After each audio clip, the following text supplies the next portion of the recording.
bila kita bahaskan tentang wadih bagi setiap ilmu, ia merujuk kepada orang yang menyusunnya dalam bentuk tulisan, bukan orang yang mengasaskan ilmu itu daripada tiada kepada ada. Faham? Bukan. Maka perihal wadih ilmu kalam ni dia jadi lebih penting berbanding wadih ilmu nahu misalnya, wadih ilmu saraf misalnya. Sebab apa? Ada syubhat-syubhat ataupun kekeliruan yang dilontarkan dalam masyarakat, membayangkan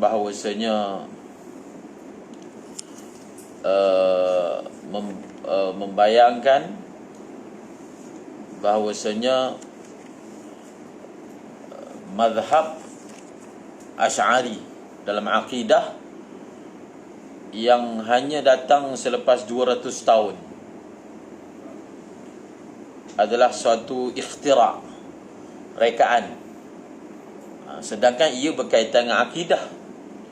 Sepatutnya akidah ini ada daripada zaman Nabi. Imam Asy'ari selepas Al-Imam Syafi'i, selepas Al-Imam Abu Hanifah, selepas Al-Imam Ahmad bin Hanbal dan Imam Malik bin Anas radhiyallahu anhum. Lalu apabila kita tak faham apakah maksud al-intisab ila al-madhhab al-Asy'ari, maka mungkin kita pun akan terpengaruh dan menelan kekeliruan tadi. Faham? Mengapa dalam akidah bermadhab Asy'ari tidak bermadhab Syafi'i misalnya, kan? Sepatutnya kalau kata madhab Syafi'i, dalam akidah pun madhab Syafi'i, tapi tak disebut begitu. Dalam fiqh madhab Syafi'i, dalam akidah madhab Asy'ari,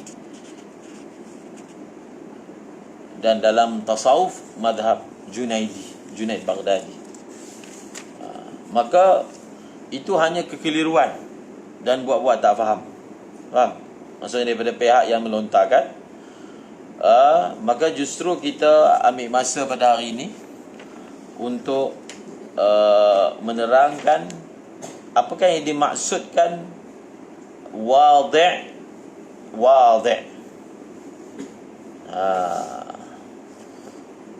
Maka yang dimaksudkan dengan wadih ni, kita boleh dalam konteks ilmu kalam lah. Dalam konteks ilmu kalam, kita boleh bahagikan kepada 3 tafsiran. Yang pertama, wadih itu maksudnya awal man sannafa fi usuliddin awil iman.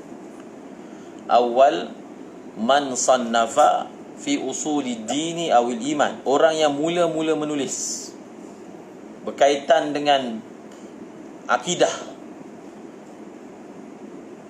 Itu yang pertama.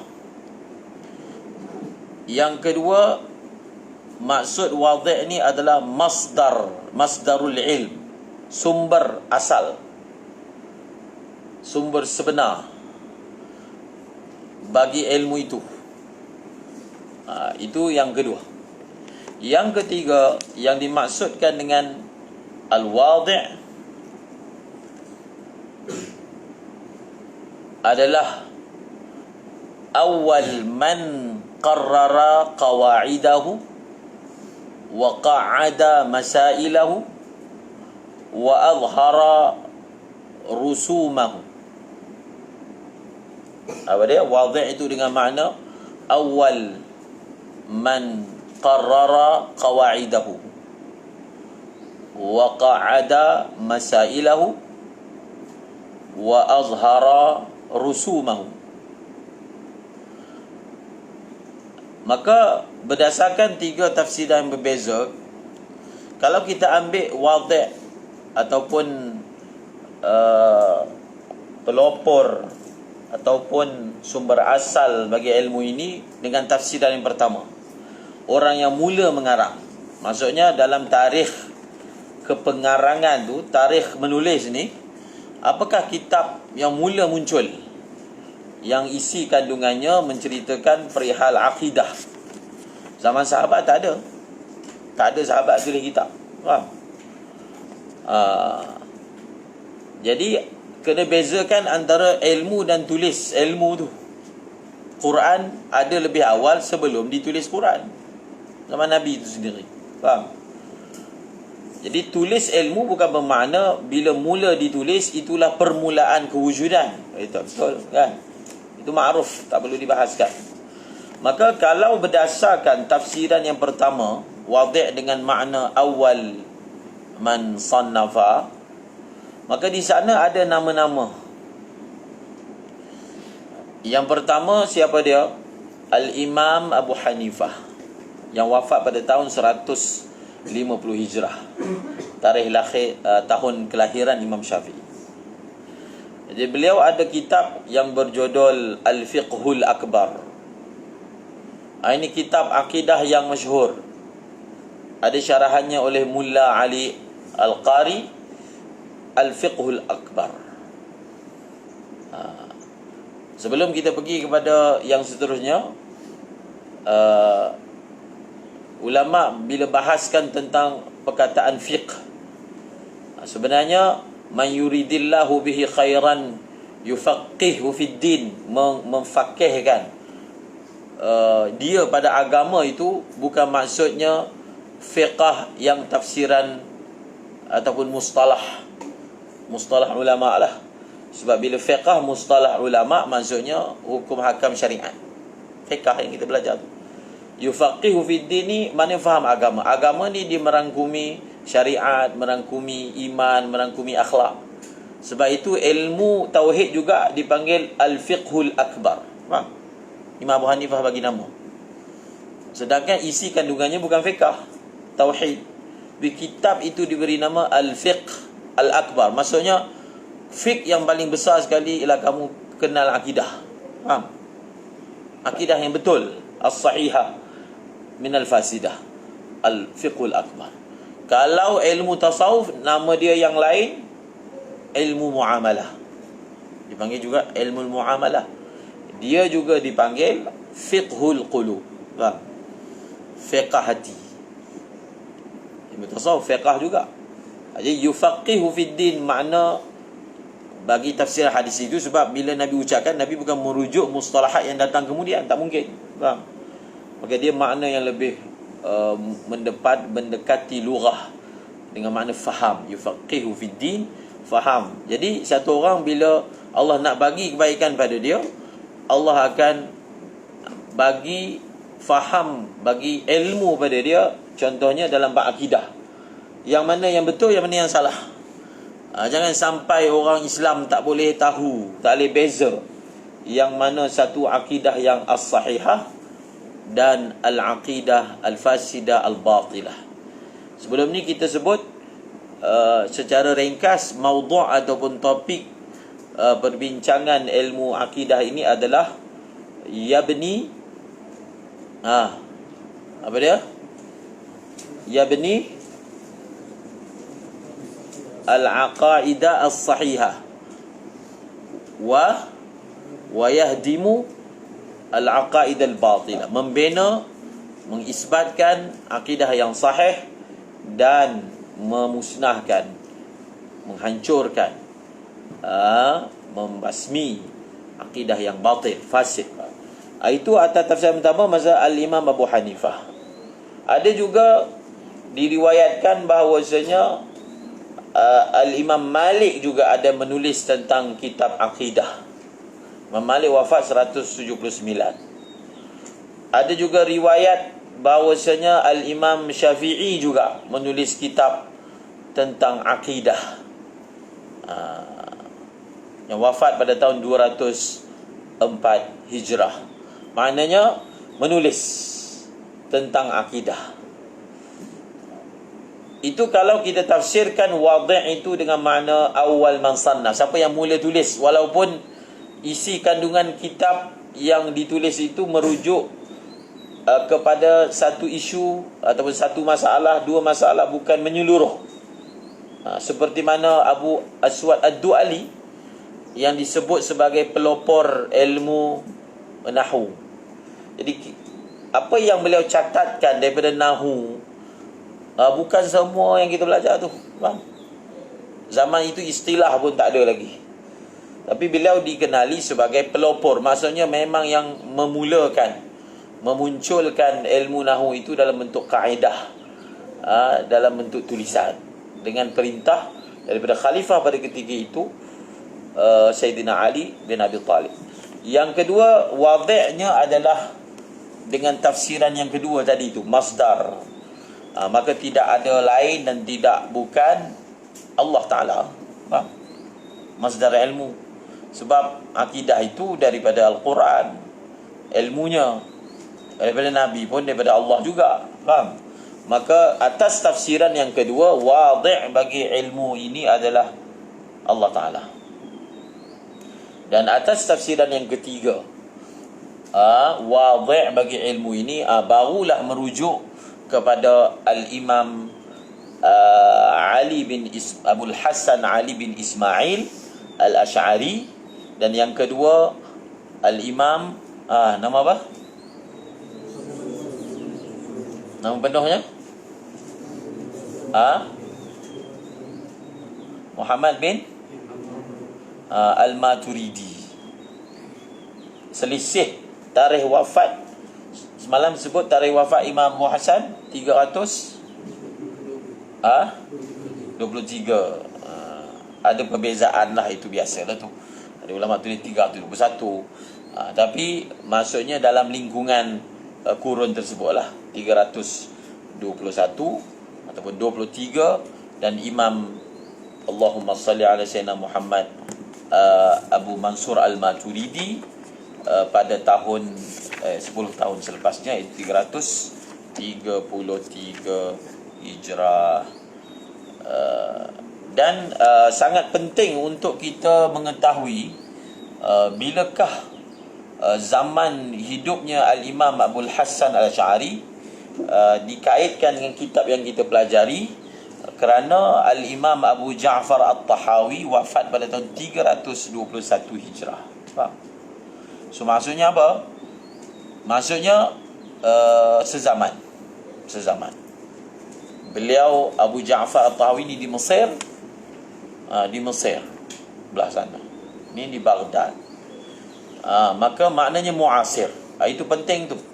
Poin tu penting untuk kita, nanti akan ada perbahasan untuk kita buktikan bahawasanya isi kandungan kitab Matan Al-Aqidah At-Tahawiyah, yang nama kitab ni adalah Bayan As-Sunnah wal Jamaah. Bayan As-Sunnah wal Jamaah sebenarnya adalah serupa. Sebab ada orang yang mengambil Matan Aqidah Tahawiyah ini dan mengklaim, mendakwa bahawasanya sebenarnya isi kandungan Matan Aqidah Tahawiyah ini adalah serupa dengan aliran mereka yang batil itu. Faham? Maka sebenarnya tidak.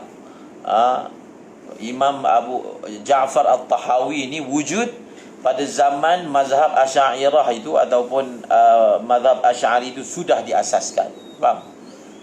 Bahkan tengok tarikh wafatnya lebih kurang sama saja dengan Al-Imam Abul Hasan Ash'ari, Ali bin Ismail Al-Ash'ari. Maka penting untuk kita memahami apakah maksud wadih. Al-Imam Abu Hasan Ash'ari itu sebagai wadih itu penting untuk kita memahami apakah yang dimaksudkan daripadanya.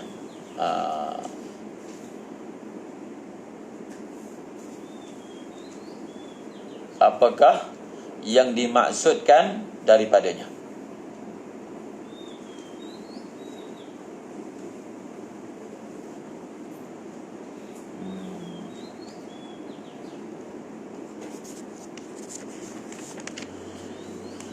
Kalau kita tidak mengetahuinya, maka kita akan terpengaruh. Kita akan terpengaruh dengan kekeliruan tadilah. Maka secara kesimpulannya,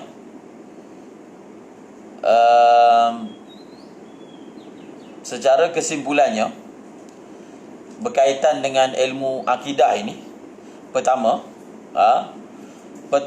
kita katakan ilmu akidah ini dia bermula daripada zaman Nabi. Faham? Dia bermula daripada zaman Nabi dan sampailah hari kiamat. Tidak ada akidah baru yang diasaskan. Jadi bila maksud Al-Imam Abu Hasan Asy'ari mengasaskan perkataan tu, maka orang yang tak faham dia akan terpengaruh dengan kekeliruan syubhat yang dilontarkan. Mengasaskan akidah hanya selepas 200 tahun daripada kewafatan Nabi. Sedangkan akidah ni benda perkara tunjang dalam agama kan. Maka ia menunjukkan benda tu tak betul. Dia buat kesimpulan mudah. Jadi yang berakal singkat ni terpengaruhlah, nampak hujah tu simple dan seolah-olahnya mudah difahami. Jadi adakah kita akan berpegang dengan akidah yang hanya muncul selepas 200 lebih tahun selepas kewafatan Rasulullah SAW? Jadi justru kita perlu kembali kepada akidah yang ada dalam Quran, ada dalam hadis. Maka kita kena tolak yang disebut sebagai mazhab Asy'ari misalnya. Itu puncanya adalah tak memahami apakah maksud mazhab Asy'ari, apakah maksud perkataan Al-Imam Abul Hasan Asy'ari mengasaskan, apa maksud dia. Bila tak faham, sama jugalah kekeliruan berlaku mazhab Syafi'i mengasaskan mazhab. Sedangkan fiqh ni zaman Nabi lagi. Kenapa pula tiba ada fiqh baru pula zaman Imam Abu Hanifah, Imam Malik, Syafi'i? Dia tidak faham apakah maksud bermazhab Syafi'i. Okey.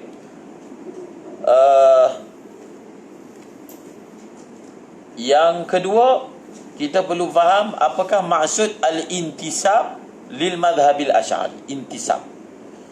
Intisab tu maksudnya menisbahkan diri.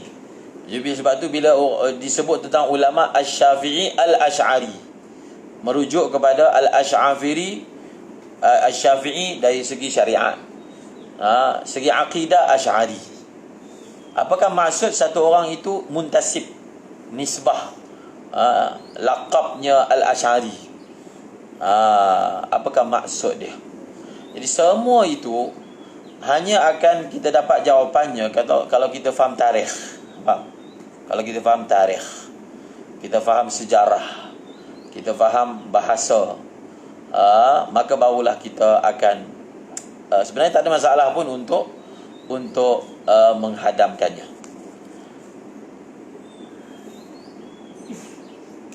Okey. Maka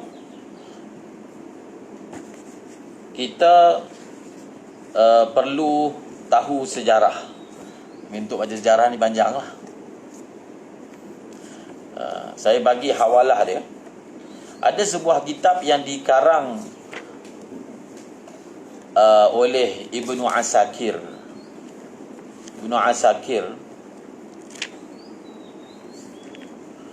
Ulama hadis. Jadi kitab ini, nama kitab itu pun kamu boleh faham sebab apa digarang. Ibnu Asakir ni 571 Hijrah. Maknanya berapa tahun dengan Imam Abu Hasan Asy'ari? 200 lebih. Hanya selepas 200 tahun sudah ada mulut-mulut huduh ni. Faham? Maksudnya melemparkan tuhmahan-tuhmahan seperti yang disebut tadi lah. Jadi tak hairanlah kalau hari ni pun ada. Tidak lain hanyalah menyambung sahaja lidah syaitan yang telah bermula sejak dahulu lagi. Faham? 571. Nama kitab ni, cuba tengok nama kitab ni. Tabyinu kazbil ataupun kazibil muftari fima nusiba ila al-imami Abil Hasan al-Asy'ari. Faham? Terus terang tajuk kitab dia. Tabyinu kadhibil muftari fima nusiba ila al-imami Abil Hasan al-Asy'ari. Penjelasan terhadap pendustaan orang yang mereka pada barang yang dinisbahkan. Pelbagailah. Jadi sebenarnya dia punya modus operandi dia dipanggil menyerang peribadi, karakter. Faham? Jadi mazahib batilah ni yang memang memusuhi Asy'ariyah ini pada zaman dahulu lagi, seperti Hasyawiyah dan lain-lain. Jadi macam mana cara dia ingin melumpuhkan ataupun mendatangkan keraguan kepada mazhab Al-Asy'ari, akidah ini, dengan cara menyerang peribadi pengasasnya. Faham? Menimbulkan syak, menimbulkan keraguan. Jadi orang yang tak ada fakta, tak baca sejarah, maka akan mudah terpengaruh. Jadi bila kita berjaya merobohkan pengasas dia, maka semua pelajaran dia tabik akan rosak sekali. Maksudnya kalau orang tu sendiri tak boleh dipercayai, orang tu sendiri yang disebut sebagai pengasas, maka secara tidak langsung mazhab yang dia asaskan itu akan roboh sekali. Itu dia punya modus operandi. Dan perkara itu, maksudnya usaha itu berjaya dibuat pada sebahagian orang sampai hari ini. Maka Al-Imam Ibnu Asakir telah menulis kitab ini untuk menjelaskan pendustaan-pendustaan itu, rekaan-rekaan itu, dan membersihkan Al-Imam Abu Hasan daripada tomahan-tomahan yang berlaku. So bukan kitab tu yang saya nak isyaratkan sebenarnya, mukaddimah bagi kitab tu. Jadi mukaddimah bagi kitab tu dia ada kaitan dengan pembahasan kita ni. Mukaddimah ditulis oleh Syekh Ahmad Zahid Al-Kautsari. Syekh Zahid Al-Kautsari. Inilah kitab dia, mukaddimah. Jadi di dalam mukaddimah Tabyin Kadhibil Muftari ni ada dipanggil sejarah Tarikhul Firaq. Faham? Apa dia? Tarikhul Firaq. Dia antara ilmu cabangan lah daripada ilmu kalam ni, iaitu orang mempelajari tentang al-milal wan nihal. Faham? Al-farqu bainal firaq. Apa maksud dia? Mempelajari tentang sejarah aliran-aliran sesat ni sepanjang zaman. Faham? Jadi ada kitab khas yang dikarang, seperti yang saya sebut tadi lah, Al-Milal wan Nihal. Al-Milal wan Nihal. Al-Farqu bainal Firaq. Itu antara kitab yang terbaik juga, berkaitan dengan ilmu aliran-aliran sesat ni, yang dalam agama Islam. Luar agama Islam tu pun satu hal juga. Ini yang dalam agama Islam, yang dalam setengah riwayat pecah sampai 73 firqah. Maka Al-Farqu Bainal Firaq itu antara kitab terbaik rujukan. Al-Farqu Bainal Firaqi wa Bayanul Firqatin Najiyati Minhum, karangan Imam Abu Mansur Abdul Qahir bin Tahir Al-Baghdadi. Dan Al-Milal wan Nihal Syahrastani. Jadi maka dalam mukaddimah Tabyin Kadhibil Muftari ada sejarah lah, macam mana daripada zaman Rasulullah akidah murni boleh berlaku di kalangan orang Islam membentuk akidah yang sesat. Syiah, Rafidah, Hasyawiyah, Jahmiyah, Murji'ah. Faham? Banyak. Dalam ni berpuluh-puluh ada. Faham? Berpuluh-puluh ada. Mu'tazilah, Qadariyah, Jabariyah. Bagaimana boleh ni? Ni masalah membentuk aliran. Sebab ikhtilaf dalam furu' diterima. Tapi ikhtilaf dalam akidah tak diterima. Faham tak? Satu je yang betul. Maksudnya dalam usul akidah. Itu pun kena faham juga. Ada kitab yang khas yang dikarang menerangkan perbezaan antara mazhab Asy'ari dan juga Maturidi. Jadi kalau kita tak faham, kita kata, bukankah dalam akidah ini sepatutnya tidak ada khilaf kan? Itu pun kena faham. Apakah maksud perbezaan antara Asy'ari dan juga Abu Mansur Al-Maturidi? Abu Mansur Al-Maturidi.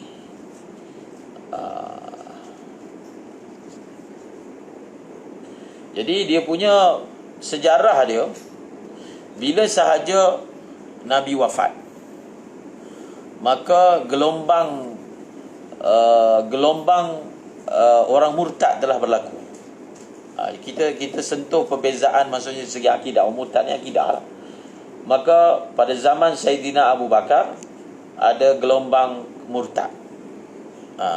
Murtad yang mereka ini membezakan. Kita bezakan antara urusan dunia dengan urusan agama. Mereka ni membezakan antara solat dan juga zakat. Solat mereka kata wajib, tapi zakat tak wajib.